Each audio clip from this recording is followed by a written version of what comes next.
Eating healthy and nutrient-rich food is a fundamental pillar at our school. Come and see our organic experimental garden at Richmond Vale Academy. The experimental garden is an example of sustainable agriculture using the design concepts of permaculture, and this garden is a place where both teachers and students can learn. Right now we're at the kitchen model farm where we produce all sort of fruits, seedlings, and plants. What we do on a daily basis is like setting seeds, preparing compost, caring for the plants, watering the plants, checking out to see if there's any pests and disease. So you can see this is our nursery. So we have amaranth, tomatoes,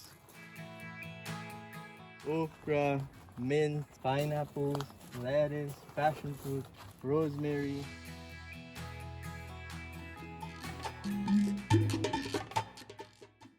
We have a lot of bananas because they're native to the island and they're able to withstand a lot of the heat most of the time. So we have them in a circle that encloses our garden to help to create like a microclimate. And they also produce fruits, and you can also use it as mulch and for adding nutrients to the soil.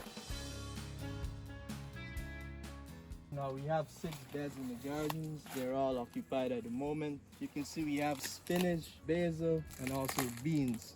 We got some pollinators as well. This is a sunflower. It's going to help to attract bees so they can help us to increase our yield. Now it's very hot, but as I'm walking through the garden, it's a bit cool because of the effects of the plant. So they're kind of creating like this microclimate. They help to cool down the area.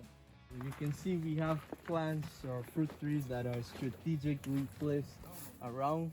They help to create shade because we are in the tropical climate where the sun is very hot, and it's important to keep the moisture in the soil. So we have this plant that's called Lucina. So it provides nutrients when you use the leaves, put it on the bed, breaks down and releases nitrogen. It also has like a shade because it filters the light from the sun, so it's not that really strong on our plants.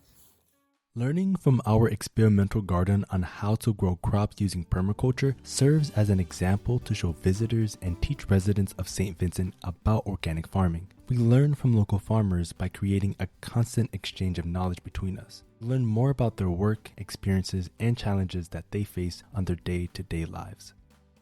I'm currently on a project working with RVA, making gardens in the community of Rose Hall. I'm also working with one of my assistants from the August team because he helps me complete my garden in making the beds in Rose Hall. We're sifting compost, so we're actually taking the compost and pressing it against like this, and it turns to this. This is what we're going to use to plant. We already completed the structures of building the gardens. Now we're going to start planting and adding irrigation. So we're just getting ready for that phase. We are working with nature and not against it. So we try to observe how the things are and we try to adjust accordingly. So it's not just about farming, but it's more like on a scientific level. And that's where permaculture comes in. We are one with nature. We try to replicate what nature does and we bring it towards our garden. We observe how it goes. If it goes well, we continue. When it doesn't, we adjust because climate change, it is real and it's something that we need to be aware of. Join us and learn about organic farming and how to grow healthy crops.